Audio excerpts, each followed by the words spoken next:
यदि आपने कई सारी ऑर्गेनाइजेशंस में, कंपनीज में काम किया है, तो क्या आप जरा अपने पास्ट वर्क एक्सपीरियंसेस के बारे में बताएंगे कि आपने अपने करियर की जो शुरुआत है वो एग्जैक्टली कहाँ से की, उसके बाद आपने किन किन ऑर्गेनाइजेशंस में, कंपनीज में काम किया। जी जरूर। तो जैसे मैं बता रही थी कि मैंने फ्रेंच सीखना तो स्कूल और कॉलेज में ही किया। एंड बाय द टाइम मैंने अपने मतलब TY BCom की एग्जाम दी, अभी तो रिजल्ट भी नहीं आए थे और थोड़े दिनों में ही मुझे एक जॉब ऑफर आई, एक फ्रेंच ट्रांसलेटर की। तो जी। उनकी बस यही कंडीशन थी कि अगर मुझे ग्रेजुएशन में फर्स्ट क्लास आती है तो वो मुझे रिटेन करेंगे। और वो जॉब मुझे इसीलिए मिली क्योंकि मैंने फ्रेंच सीखा हुआ था। आज कोई भी अंडर ग्रेजुएट्स को जॉब नहीं देते, इतनी आसानी से नहीं देते। पर क्योंकि तभी उस टाइम पे इतने इजीली फ्रेंच स्पीकिंग लोग नहीं मिल रहे थे, इसीलिए मुझे ये एडवांटेज मिल गया बाकी ग्रेजुएट्स के सामने। तो वहाँ से मेरे करियर की शुरुआत हुई फ्रेंच के साथ। और फिर जी। एक से एक अपॉर्चुनिटीज मेरे पास आने लगी।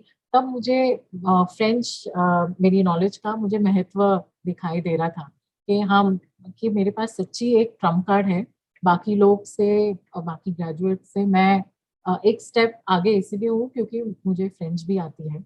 इसलिए तो शुरुआत के करियर के 4-5 सालों में मैंने फ्रेंच ट्रांसलेटर का काम किया। और ये मुझे एक अच्छा करियर स्टेप था मेरे लिए क्योंकि एज अ ट्रांसलेटर मैं अपनी फ्रेंच प्रैक्टिस कर पा रही थी, इम्प्रूव कर पा रही थी। वो भी एक बहुत ज़रूरी बात है कि आप कोई भी लैंग्वेज सीख रहे हो तो प्रैक्टिस करनी भी बहुत ज़रूरी है। राइट। वो मुझे मौका मेरे जॉब्स में मिला क्योंकि अदरवाइज घर पे या फ्रेंड्स के बीच फ्रेंच बोली नहीं जाती, यूज़ नहीं होती। पर वो जॉब के साथ मेरी बेटर होती गई क्योंकि मैं ट्रांसलेटर और इंटरप्रिटेशन का जॉब कर रही थी। और मोस्ट ऑफ माय करियर ये था, मतलब मैंने स्टार्ट किया था एक्चुअली कैपजेमिनी के साथ as a part time translator, project okay. Basis पे। 6 मंथ का प्रोजेक्ट था और फिर मुझे ऑफर आई फ्रेंच की बहुत बड़ी company naval group. Naval group India में इंडियन नेवी के लिए सबमरीन्स बना रही है, स्कॉर्पियन सीरीज की। ओके। तो तभी जब मैंने इनको ज्वाइन किया था 2009 में शायद। जी। तब तभी बस रिसेंटली वो कंपनी ओपन हुई थी और पहला पहला प्रोजेक्ट मिला था उनको इंडियन नेवी से। तो वो सबसे मतलब मेजर मेरा करियर टर्निंग पॉइंट था कि इतनी बड़ी कंपनी के साथ मुझे मौका मिला। हम्म। वहाँ से शुरू होके फिर मुझे जो मैं आपको पहले बता रही थी कि फ्रेंच एम्बेसी में मुझे एंट्री मिली एज एन अकाउंट्स एग्जीक्यूटिव। तो मैंने वो काम शुरू किया। फिर मुझे MBA करना था तो मैंने वो जॉब छोड़ी और दूसरी जॉब ले ली जो मुझे MBA करने में, मतलब मुझे उतना टाइम मिल पाए MBA परस्यू करने में। तो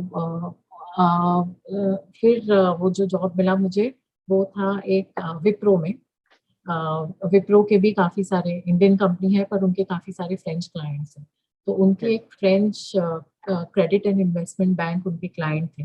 तो मैंने, क्योंकि मेरा कॉमर्स बैकग्राउंड भी था और मुझे फ्रेंच भी आती थी, तो मुझे और थोड़ा बैंकिंग एक्सपोजर भी था, तो मुझे वो एक 12 मंथ के असाइनमेंट में उन्होंने लिया था। और मुझे एक्चुअली सिंगापुर जाने की भी सिंगापुर जाने के लिए भी मुझे चांस मिला था, ट्रेनिंग के लिए भेजा गया था मुझे। So all this because I spoke French, right. Just wanted to highlight again. और फिर उसके बाद ट्रैफिक विरा करके एक कंपनी है, oil and oil products trading segment में है। तो उनका भी काफ़ी सारा काम वेस्ट अफ्रीकन रीजन में है। तो मुझे मैं कॉन्ट्रैक्ट्स टीम में थी, फ्रेंच और इंग्लिश में बाइलिंगुअल कॉन्ट्रैक्ट्स बनाती थी मैं, सेल और परचेज। तो अगेन वहाँ पे भी एक बहुत ही इंटरेस्टिंग कहानी है। उनका एक्चुअली फर्स्ट चॉइस था कि किसी लॉयर को रिक्रूट करें क्योंकि अगर कॉन्ट्रैक्ट्स का काम है तो एक लॉयर जिसने लीगल स्टडीज किए हैं वो बेस्ट फिट है वो जॉब के लिए, जो जी। कॉन्ट्रैक्ट्स बना सके एक्सेट्रा। But okay. ऐसा हो गया था कि उनको लॉयर और फ्रेंच बोलने वाला कॉम्बिनेशन नहीं मिल रहा था। हम्म। तो second choice was me where I had a proven history in French. और मुझे उन्होंने जॉब ऑफर की और मुझे लीगल ट्रेनिंग भी दी गई। और स्पेशली ये सब हुआ सिर्फ क्योंकि आपको एक फॉरेन लैंग्वेज आती है, बिकॉज आपको एक फ्रेंच आती है, because there are lot of people जो MBA है या जो मान लो जिन लोगों ने इंजीनियरिंग की हुई है, वो कहीं ना कहीं एक ही सेक्टर में काम करते रहते हैं। But just by learning one language आपने इतने वेरिएड इंडस्ट्रीज में काम किया है, गवर्नमेंट ऑर्गेनाइजेशंस के साथ में, कंपनीज के साथ में, काफी कुछ आप कर चुके हो। तो ये अपने आप में एक बहुत unique it that makes it very unique कि just by learning a foreign language एक पर्सन इतना कुछ कर सकता है जो एक एमबीए वाला भी काफी हद तक नहीं कर पाते, या इवन इंजीनियर्स जो होते हैं वो भी नहीं कर पाते। जी। So that is I think the best part of knowing a foreign language.